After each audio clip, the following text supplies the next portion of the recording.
Hey guys, we're at Genzio Media House, day 3. This is Will with Erin from MuseMatrix.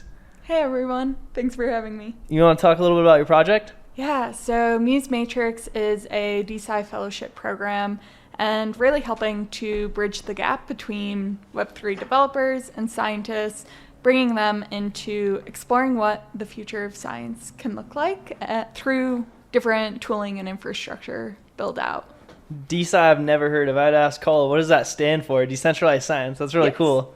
Yeah, DeSci is really kind of, if we think about DeFi and all the challenges in finance that decentralization is able to address and solve for, there are just as many, and if not even larger problems in science, because science affects all of us on a daily basis. And decentralization can address and solve some of these problems in a similar type of way, how we're able to see that in other sectors too. Right. That's really interesting how you could put like scientific proofs on chain. That's just like something I've never even thought of before. It's super powerful from that research perspective, and this goes back to the challenge of reproducibility. So most research isn't able to be reproduced. And so we're living our lives and society is kind of governed by these truths that may not even be truths because people haven't done that work of like reproducing and verifying that that's actually accurate. And as we keep moving forward into this data-driven world and AI-generated world, we need proof of at the source of the data that is real and something we can trust. Right. And that's really where blockchain and decentralization can come into play. So what does that look like exactly, like the user interface? Like how do you interact with that? Yeah, there's a fair bit of build out still happening right now. Mm-hmm. So the term DeSci kind of came into the scene about 2-3 years ago. So it's still very much an emerging concept being built out, but there are starting to be some feet underneath us now. However, prior to that, a lot of people who have either previously been in academia, in science, or care about it, they have written about and thought about blockchain being used for scientific applications. But really this movement has come about quite recently. With that said, some of the infrastructure that is laid out right now is in kind of a couple different categories. One is on the technical infrastructure side, and that is really leaning into data, data storage, verification, kind of that whole bucket. And that obviously extends into other domains as well. So some of the things built out there have a use case in DeSci or is kind of specially built out for a DeSci use case, but is also used in DeFi or in other sectors as well. Another kind of branch that might be a little bit more scientific specific is publishing. So different publications and really kind of allowing that knowledge to be open to the masses, as well as the peer review process. So when someone is going through research investigation, scientific discovery, they write up an article, other people have to take a look at it and verify that that is true. Similar to how different blockchain networks work, that we all have to agree like, yeah, this is legit. That happens in science at that human level, and we call that the peer review process. Right. That can be pretty centralized. Yes. Yeah. Very. Yeah. And through decentralization, we can also gain kind of just recognition and value by contributing to peer review, similar to how work is done on different blockchains. You can kind of think of it that way. But previously, in the scientific spaces, we didn't value peer review. It was just something that was done, but it wasn't recognized. It was like you didn't receive anything in return for doing that work. That's a problem that's being addressed and solved for and creating better incentive alignment through DeSci. So that's kind of another technical focus within DeSci right now. Another area is really focused on community building, kind of awareness in the space, education, also onboarding the whole scientific sector into blockchain, Right. which is part of so many other Web3 conversations, just onboarding millions, billions of people into the space. That'd be a huge breakthrough. Completely. So yeah, those are a couple of the different categories. The third one really being funding. And that's a conversation in many spaces, Right. and is especially true in science, just with historically how slow it moves, and that limits the progress of our world. Are there any other projects that you kind of look towards to give your team and you like inspiration or in DeSci space? There's a couple different leaders in the space that are really pushing the bounds forward right now, and they kind of fall into each of the different categories I've mentioned so far, with some of the different applications of like that peer review publishing side, or on that funding side, leaning into IP NFTs, for example, or kind of the whole DAO conversation of how can we coordinate and convene communities of people, all these different stakeholders, whether it's patients, the actual researchers, funders, all being part of one conversation of like, yes, this is something we want to fund, but here's a modification. Being able to vote and create that agreement and alignment to really put money into researchers' hands quicker and allow them to do what they're good at, which is research. Right. That's really interesting. Have you partnered or reached out to any universities or any kind of institutions that are interested in this research? Yeah, there's a good number of different university partners or individual researchers who are part of this DeSci movement already. A good number of them have also been funded through IP NFTs, for example, and that's how their experiment or proposal has been able to exist, because they got funding through this DeSci mechanism. Otherwise, they might have had to wait 6-9 months, and that timing to get that money into their hands has been cut down to a few weeks. That's the power of decentralization. So cool. So how could someone who's like maybe just getting out of high school or is currently in college, like how could they get like be a part of this community or part of like DeSci in general? Like how do they reach? Yeah. Do they reach out to you? How do they do that? Yeah, they're welcome to reach out to me. I'm just at Erin Magennis on most of the socials, as well as many other people in DeSci. It's quite a friendly space, which is one reason why I personally enjoy it as well. And there's a lot of opportunity to get involved, whether people have a scientific or technical background. But on the other side of marketing, operations, communications, all of that is needed in this space and conversation too. DeSci is really a movement, and if we just have like technical scientific minds, that is limiting the progress rather than coordinating with people of all different types of skill sets. And then getting involved in the space really looks like just letting people know, hey, this is what I can do. This is what I care about. And there's likely already either a DAO or a startup working in that sector that you can jump onto that ship and contribute to.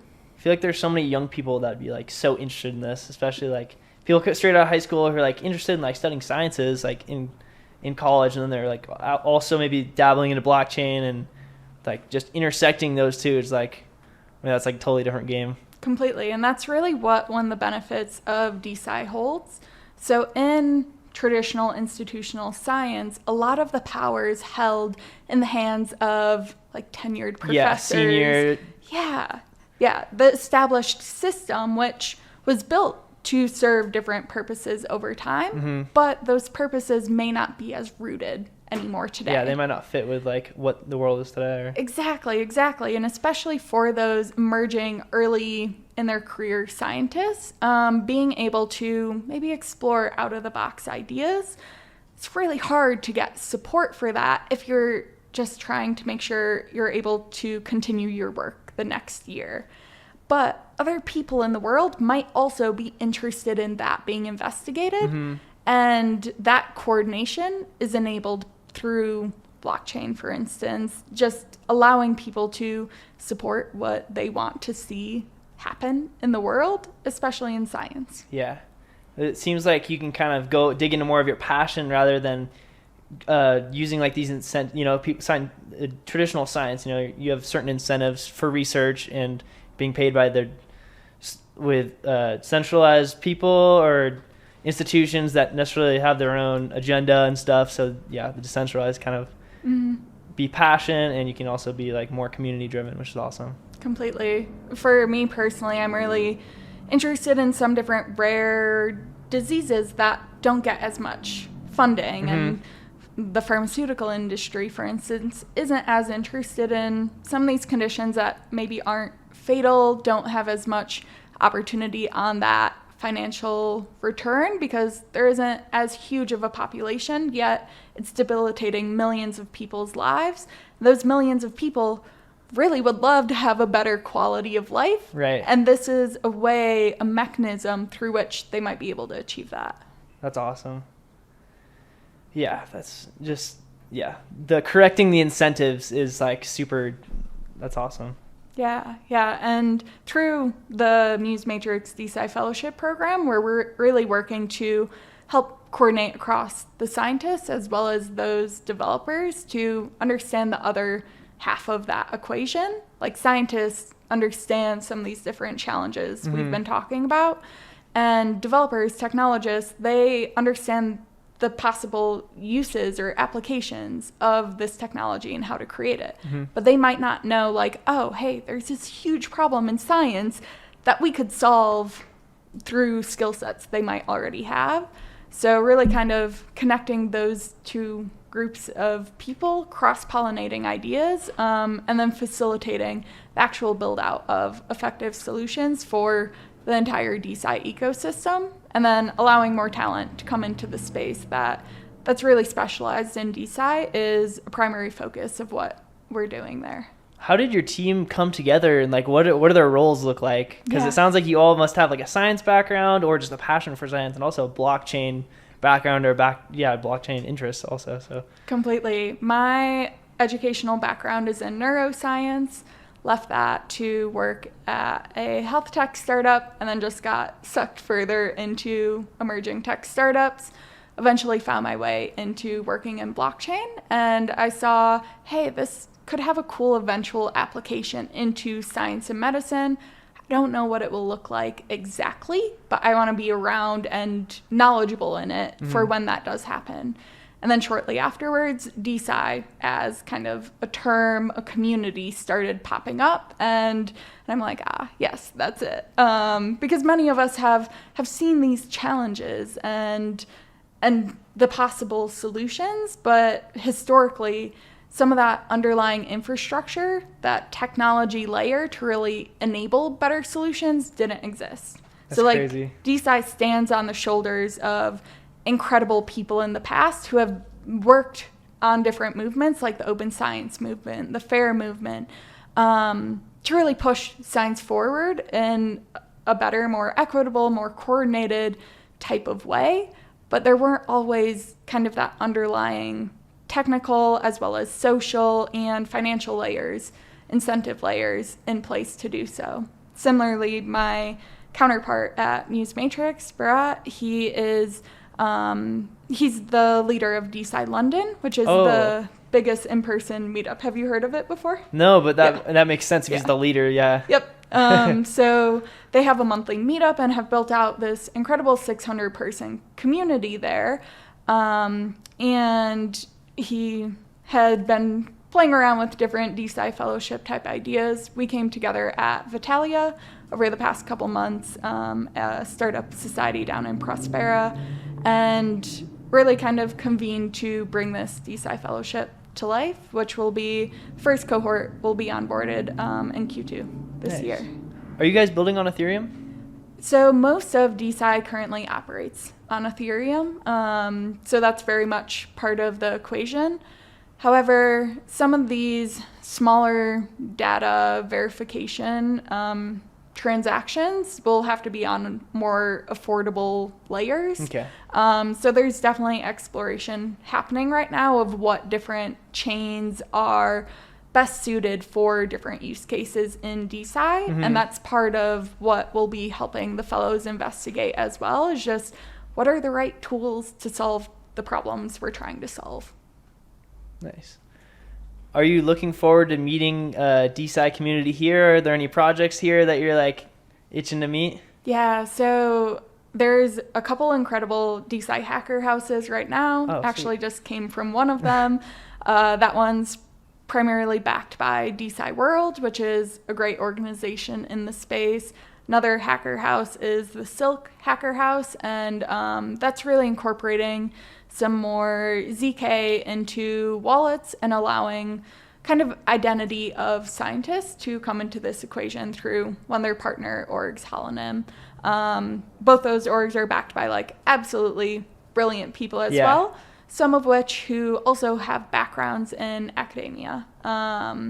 And they left that sector in pursuit of creating better systems that could really help advance the world, including science and that equation forward. And that's how many of us have ended up in DeSci. And as we're looking at a broader trend that's happening right now, there's this huge exodus of both scientists, researchers, as well as medical professionals, my counterpart at MuseMatrix being one of them. Mm-hmm. He was previously a doctor and was just kind of fed up by that system as well. And there's tons and tons of people leaving both of those sectors. And as a world, as a society, we're losing all this highly trained talent. It's crazy. To other professions that aren't leveraging all the knowledge and skill sets that they have.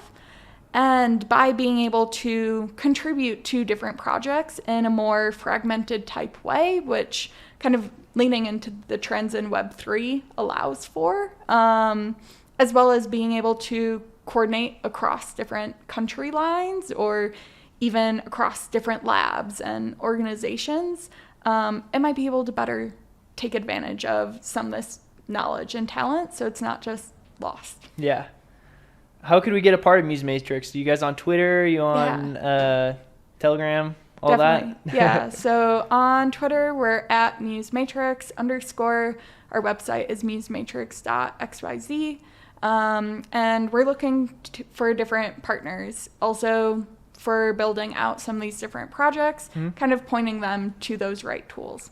We don't know all the technology that exists out there. So if people have some type of infrastructure built out or a product that they think might have an application to DeSci, I would love to be connected. And if they aren't the right fit for one of our projects, I might be able to connect them to someone else in the DeSci ecosystem. We're a really connected space and are constantly, it's probably only a couple, like maybe 100, 200 of us who are working here on a daily, weekly type basis. So we'd love more people to come in as well. And like I said before, people from all different backgrounds is really needed to be able to build out a more robust knowledge graph, which benefits all of us. Well, that's amazing. Thank you for telling me so much about DeSci. I went from zero to some form of education, and I'm interested in it. Definitely. And your project's awesome too. Thanks. So thanks for taking your time for the interview. Yeah, we'll be doing some other DeSci onboarding campaigns, so would love to connect with anyone just at Erin Magennis to stay updated on that too. Reach out, guys. Thanks so much. All right, thank you. Thank you.